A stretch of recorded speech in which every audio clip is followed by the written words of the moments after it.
This is Media Sales Mastery, the podcast for media sales professionals.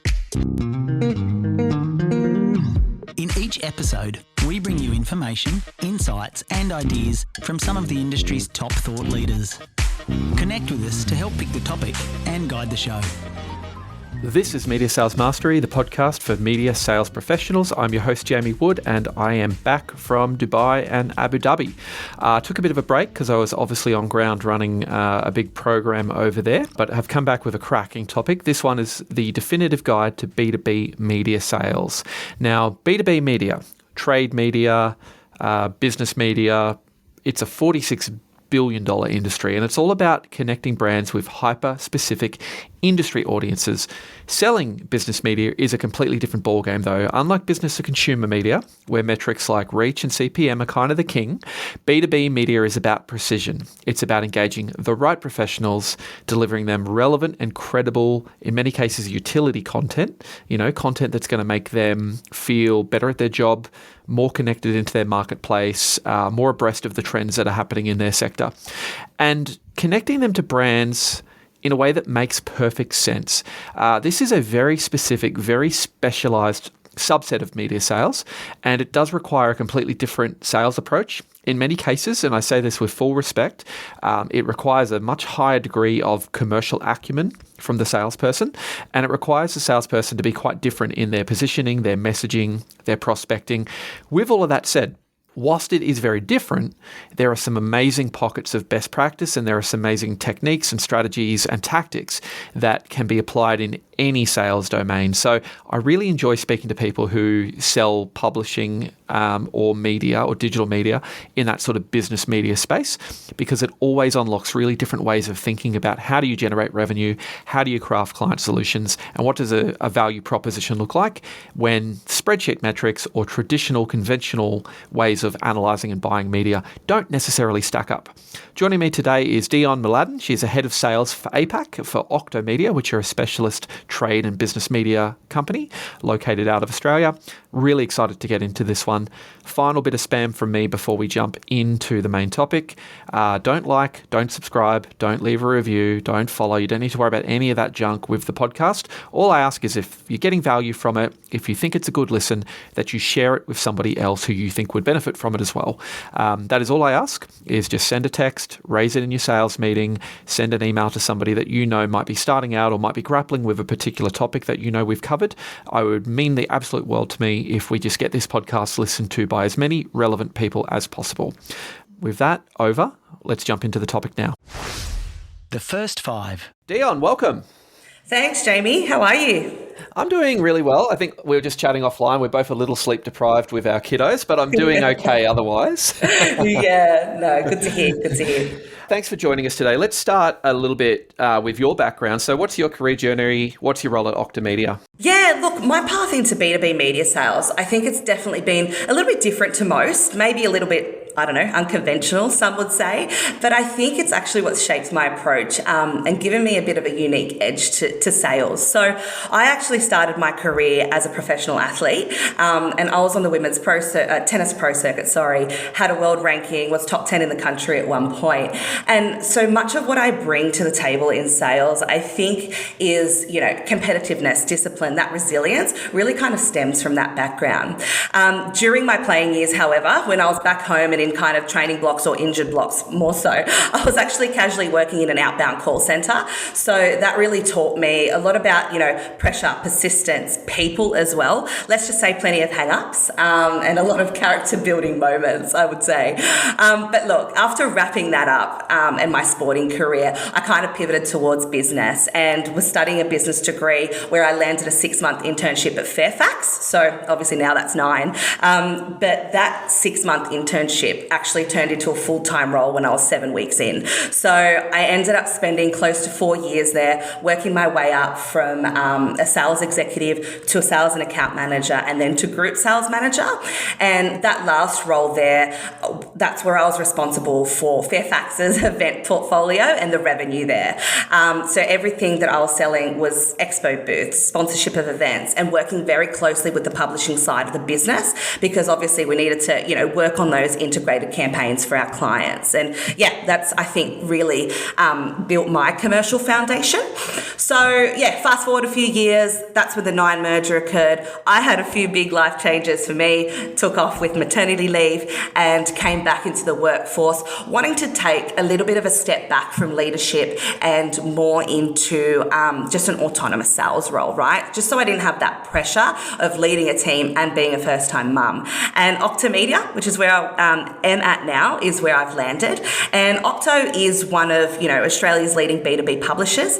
And our mission here is really about creating impact through content. So when I started here as a sales and account manager, it was very much managing that end-to-end sales cycle. And that role was so heavy business development. And it's where my big shift from B2C to B2B really began.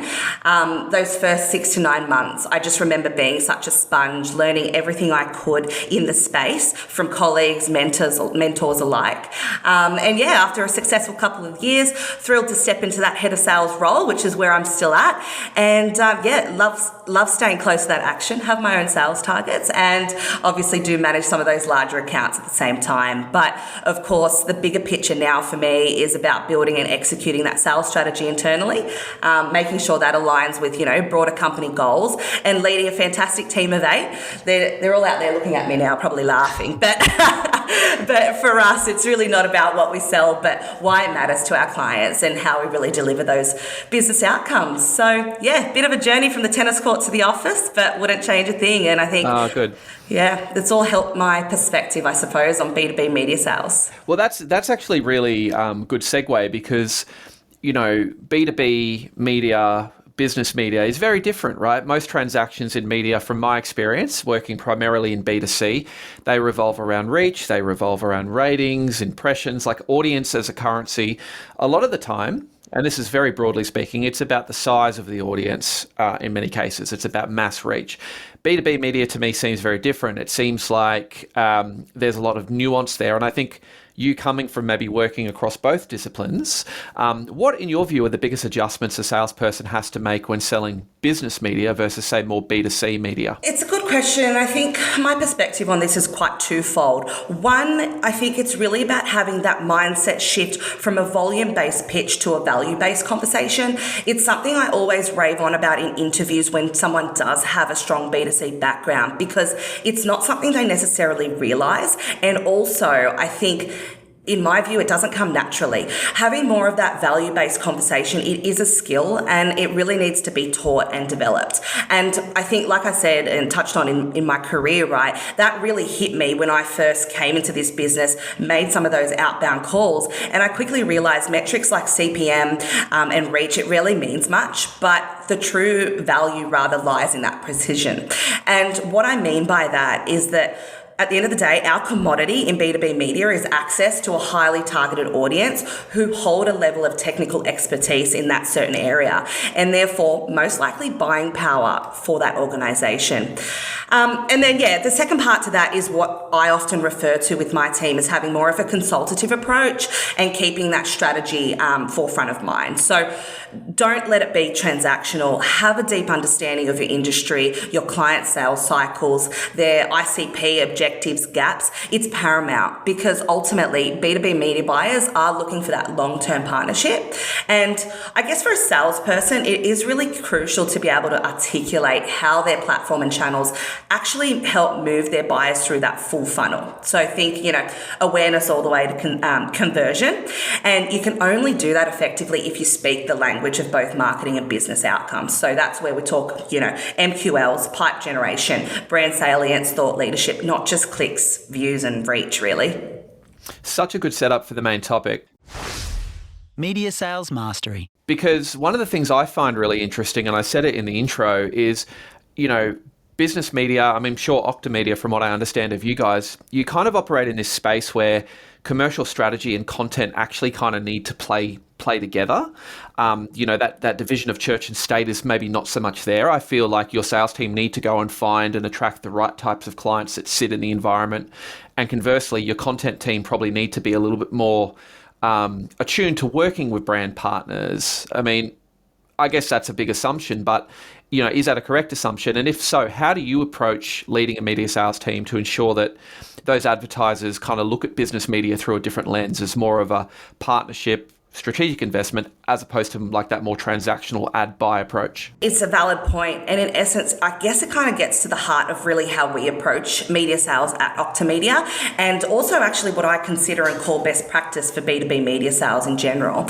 So for us here, it is about moving far beyond that transactional mindset of just placing ads. And instead we lead with what I call a multifaceted strategic approach. Now, I suppose our role is to help clients see B2B media, not just as a line item in a media plan, but rather that investment that really influences, is relevant, and ultimately drives business growth. So how we do that is dig deep, right? Not just into the surface level of those potential client briefs that you hope land on your desk, but rather into the broader strategic priorities of the client. So think about things like, what are their growth objectives? What challenges are they trying to overcome in the market?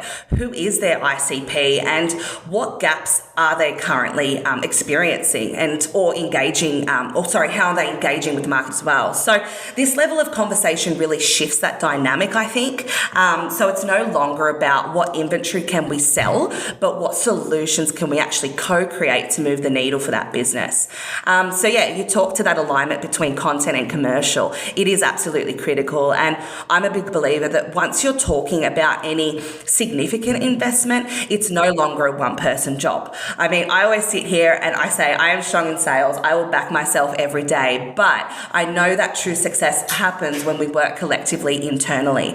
So bringing the teams together, the content, the creative teams, because we're not just selling space, we're building stories. We're building potentially, thought leadership platforms, engagement strategies. All these genuinely need to be tailored to the client's goals. So from there, what we usually do, look at what content exists, how it's performing, where we can either amplify it further or possibly even create something that's a little bit more bespoke that speaks directly to our audience, whether that's, in my instance, decision makers in retail, FMCG, franchise, small business, right? So ultimately, we just want to position ourselves as an extension of the client's marketing strategy and have the content commercial teams work together so we are delivering integrated and measurable campaigns. I love that style of selling. It's always been my favorite too.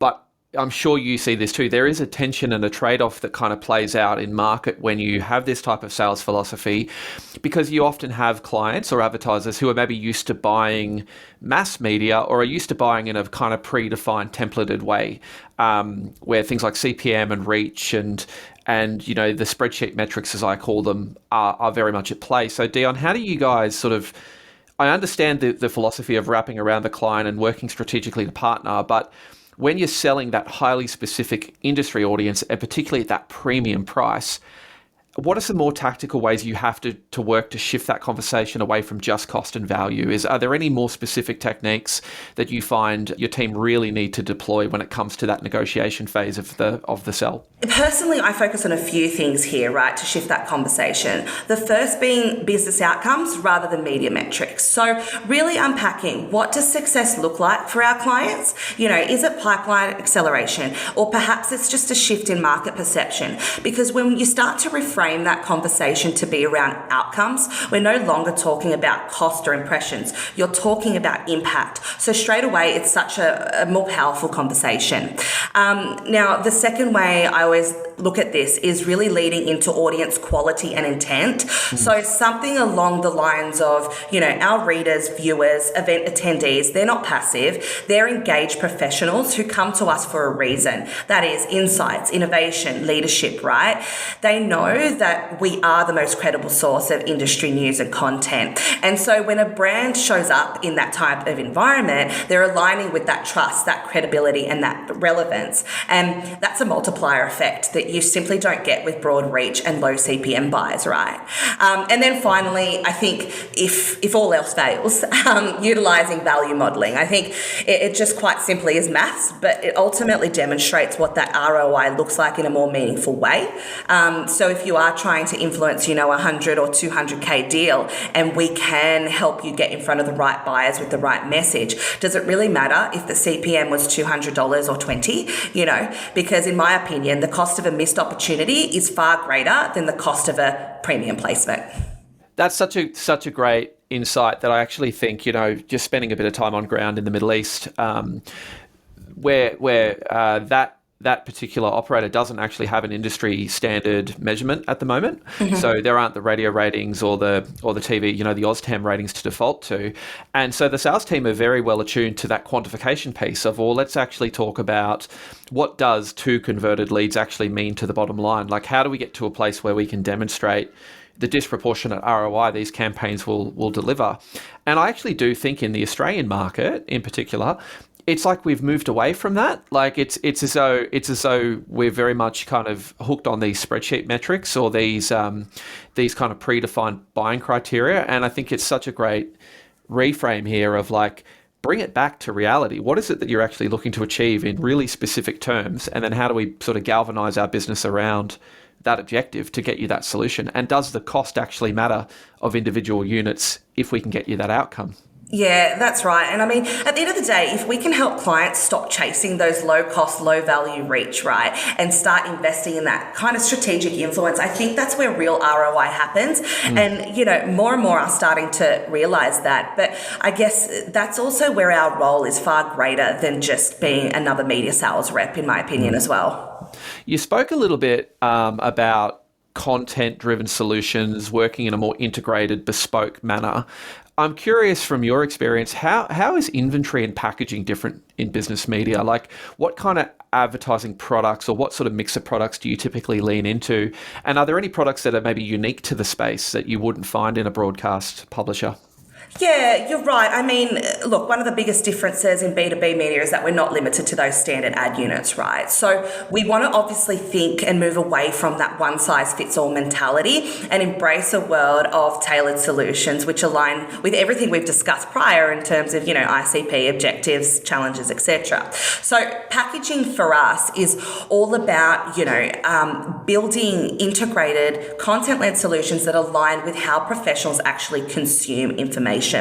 As an example, someone might say this to me, that their key objective is honing in on their ABM approach or account-based marketing approach. So for us to support that, first we need to understand, what does that account profile look like? What are the key insights and content which actually resonate with this target persona? Potentially produce an asset that then aligns with that group. And that can take many forms, right? So anything from video content to B2B surveys, which formulate reports, etc. Distributed accordingly, which is where some of those more traditional media channels are utilised.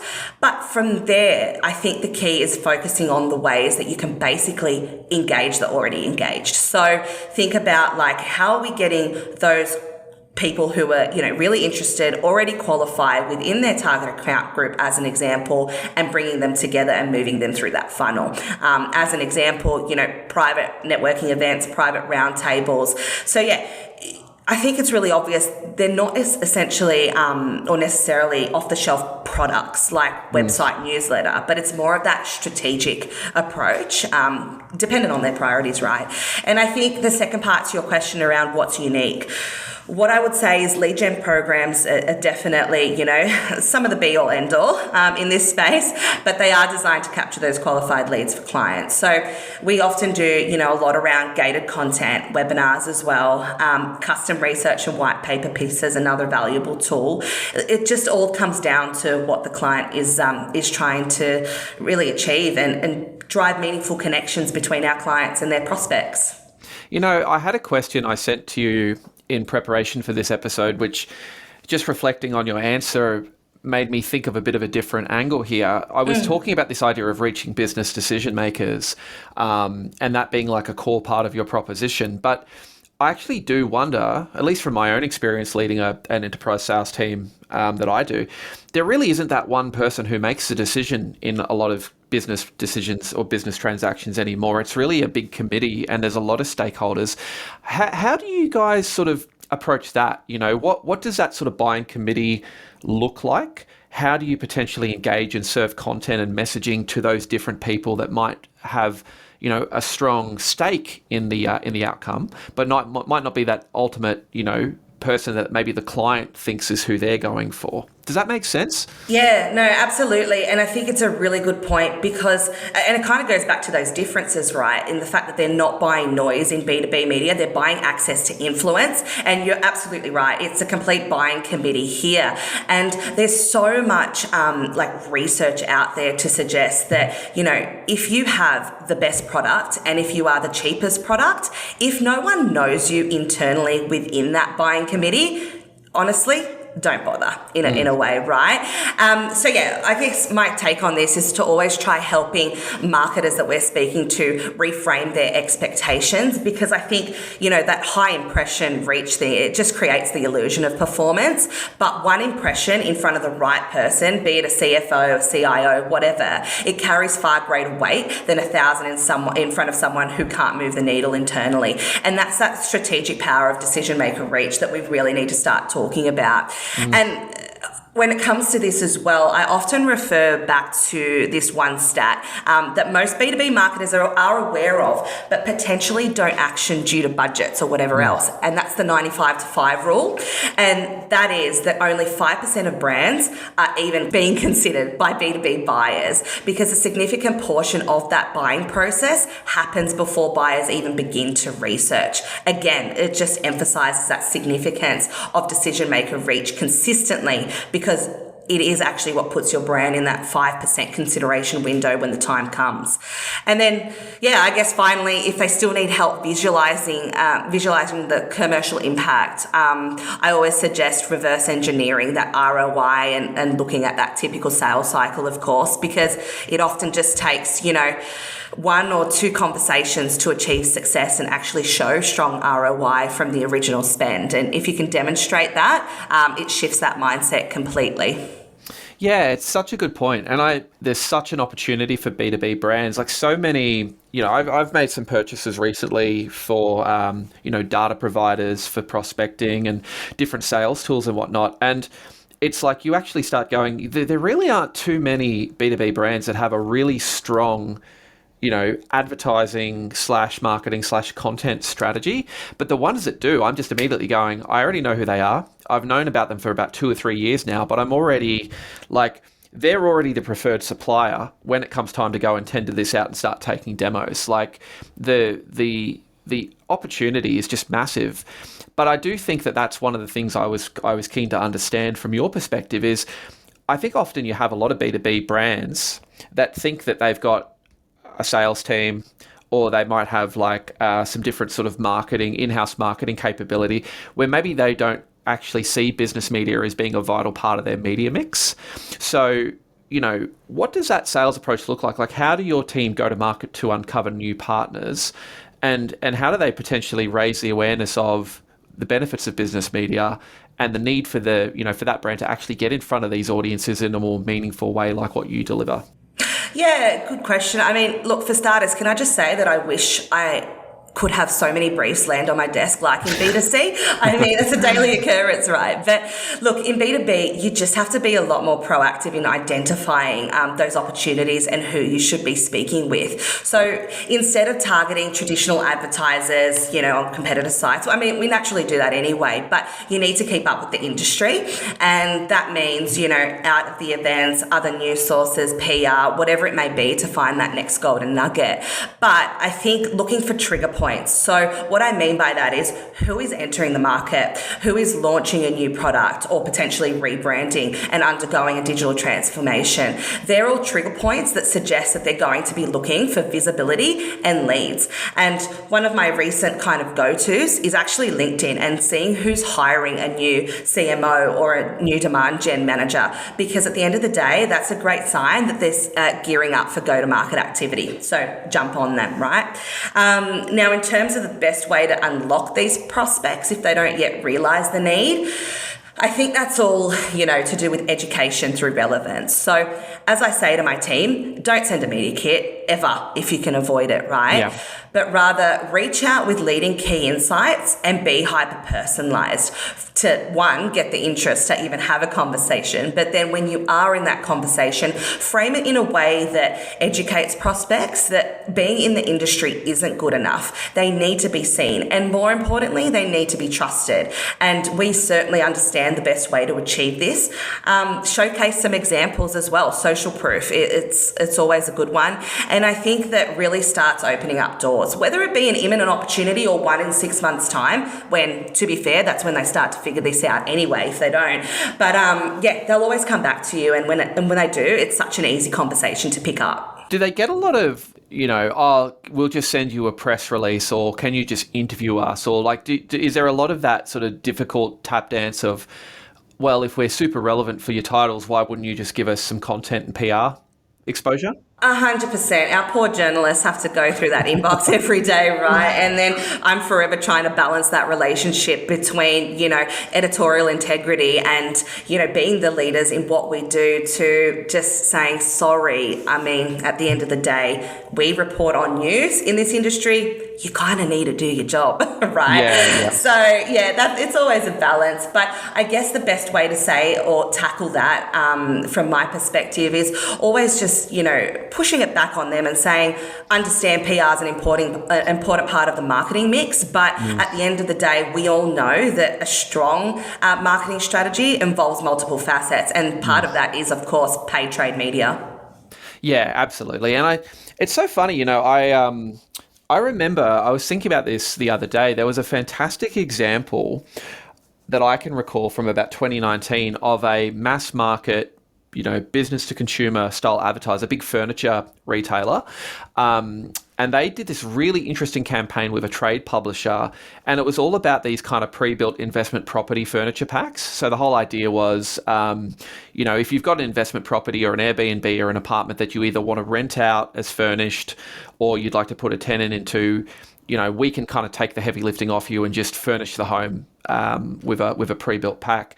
And so the strategy they took with this particular trade publisher was they went and did a massive push with mortgage brokers in specific mortgage broking titles, with real estate agents, I think with accountants, with people in self-managed super, like these really specific niche industry verticals, and just did this massive push, because the whole philosophy was, we've kind of got this audience that see the entire transaction of an investment property from initial inspection of the property right through to doing the legal paperwork. We just want to be top of mind with all of these people and build this coalition of people who actually promote this offer for us. And I was like, that is just such a great use of business media and such a clever strategy that I just wish more, shall we say, mass market brands would actually adopt. Do you have any examples? I'm putting you on the spot, but is that an area of opportunity for you guys? Like, do you have brands that are more mass market that still come to you for a more tactical type of campaign like that? Is that something you try to explore more, or do you really try to stick to your core strategy of just talking to that business audience that wants to talk to industry? No, 100%, and we absolutely do. And I mean, I can name like your Googles as an example, and a Microsoft. Like, it's a classic example where there's going to be more of that kind of tactical brief or tactical approach and campaign, right? But then there is still that kind of broad mass market reach across all of our publications, as an example. So it actually plays to those types of organizations' strengths, because we actually do operate across multiple verticals, right? And the power and the combination of that, at the end of the day, it's quite a lot of people, right? And decision makers. So yeah, no, we absolutely do. Excellent. Well, let's jump into the listener questions. I can't ask my sales manager that. So we actually have two. Both of these were submitted on LinkedIn, one recently and one quite a while ago, but I was actually waiting for the right guest. So here's number one. And this is probably territory we've already covered, but it would be good to have a specific example we can unpack. I sell advertising in a niche B2B publication, and one of my biggest hurdles is justifying the price to clients who are used to buying mass media for a lower CPM. They see our audience as too small and struggle to grasp the value of a highly targeted business audience. What are some tactical ways to shift the conversation and get them to see why paying a premium for a smaller, more engaged audience is actually a smarter investment? Yeah, look, it's a great question. And like you said, we have kind of tackled this a little bit already, but it is also one of the most common hurdles in B2B media sales. And the truth is, it's not a pricing objection. It's actually a perception challenge. So how I'd approach this tactically, a few different ways. One, flip that funnel early. So start the conversation by shifting that lens from how many to who. Ask things like, who do you actually need to influence to make this campaign successful? Because once they give you that, whether it's CFOs, CMOs, whatever, you can immediately position your platform as a direct line to those people. And all of a sudden, you're not now selling 20,000 impressions. You're selling 20,000 targeted opportunities to influence that buying power. The second tactic, move that metric from cost per thousand to cost per decision maker. So if you're using the line such as, if you're selling a 50K plus solution, how valuable is one decision maker who's actively engaged in your space? This just gets the client thinking about value per qualified buyer. And then thirdly, reverse engineer. Of course, I think I said this earlier, use that real life maths. Ask what their average deal size is. If one campaign resulted in one conversion, if this campaign resulted in just one conversion, would that be enough to cover the investment? Because in B2B, it only often takes a single win to make the ROI work. So suddenly it just becomes more logical in their mind. And yeah, if you can, back it up with some real life success stories as well. Such a good call. And, one of the other things I saw it on LinkedIn recently, which I thought was a really great contextualization of this, was they said, my post only got 100 likes or something like that, and it was a business to business brand, our post only got 100 likes. And they said, this is what a room of 100 people actually looks like. Like, let's not forget that if this is the right audience and these are the right profile of people that you want to speak to, and to your great point, we might only need to actually get one of them for this whole thing to be a revenue generating exercise. Like sometimes some clients have become jaded or conditioned to seeing these big 100,000, 300,000, 400,000 audiences versus bringing it back to reality of going, let's just remember what an event, if you had 100 people in a hall, that's actually a solid audience as long as they're the right people who have the propensity and need to buy your product. Yeah, absolutely. I agree. And I think you can really see that from brands that are winning in the space that, they do take this kind of full funnel approach and they don't want to talk to you about cost per thousand. They are always talking about that cost per value proposition. So yeah, I think the winning brands are doing it right. The market enterers, it's a struggle because it's a balance, of course, with budgets as well, but just educate them and just keep educating them because one day it will stick. So, similar problem, manifesting differently with this question. I've been selling TV ads for 5 years and I just started at a trade publisher selling B2B media. I feel completely out of my depth. In TV, I could rely on audience size and ratings to justify the price. But now I'm talking to marketing managers who care more about lead generation and decision maker reach, which I don't fully understand yet. I had a client last week say, why would I pay this much for 20,000 readers when I can reach 1 million people on Facebook for half the price? And I completely froze. How do I handle these conversations when I don't feel confident in the value yet? Before we dive into that, there's probably like 3 or 4 challenges in that question, isn't there? There isn't really that one specific problem. A lot of this just feels like this person's very green. But I guess if this person was in your team and they were in that initial journey of transitioning from B to C into B2B, what would be some of that advice you might give them just in terms of a bit of clarity there around how that's all playing out? Yeah, it's a good question because I think that feeling of being out of depth is just so common. I see it all the time, and even seasoned sellers experience it as well when they enter this space. So to this person, I just want to say, trust that learning curve and journey and don't be afraid to reach out for more support in how to shift that conversation, okay, to one that is around more value, right? And it is what I always do and say with my team. It is just about getting those reps up in a different way and do a lot of, role play and whatever else, just because, again, it's a skill that needs to be taught. It doesn't necessarily come naturally. But look, in this instance, if we're in the depth of the conversation, I think just pause and recap and, kind of identify with the client. So look, it sounds like we're being compared to a platform that delivers mass reach, which obviously will get your message in front of a huge audience. But let's flip that for a second. Who exactly do you need to reach for this campaign to be successful? And what does that ideal buying committee look like for you? So that question there does two things in this space. One, it gives you time to just reset and think. And then two, it actually gets them to articulate their answer out loud, which brings immediate focus and clarity to that conversation. And then from there, just trying to start repositioning that conversation. So as an example, what I always hear when pitching Inside Retail, our flagship brand, is, look, we're trying to reach heads of e-commerce at mid to enterprise level of brand. So I'll respond with something like, okay, great, but here's what we know. Those people aren't scrolling through your Facebooks or Instagrams just looking for ads, but what they are doing is coming to Inside Retail on a daily basis to stay informed and get in front of the latest insights and trends. And they also want to see what their peers and competitors are doing. And these are high value readers with budget influence. They choose to spend time in our ecosystem. So that's not just visibility, that's influence in our trusted context. And that exact moment is what you need to be trying to kind of align yourself with, So yeah, and I always remind clients that in B2B, you don't need millions of people to care. It's just that right 50. I think we've spoken about it nauseum. So yeah, to this person, don't worry that you don't have all that B2B lingo just yet. Trust the process, and what matters more is just developing that strategic mindset, but that actually takes time.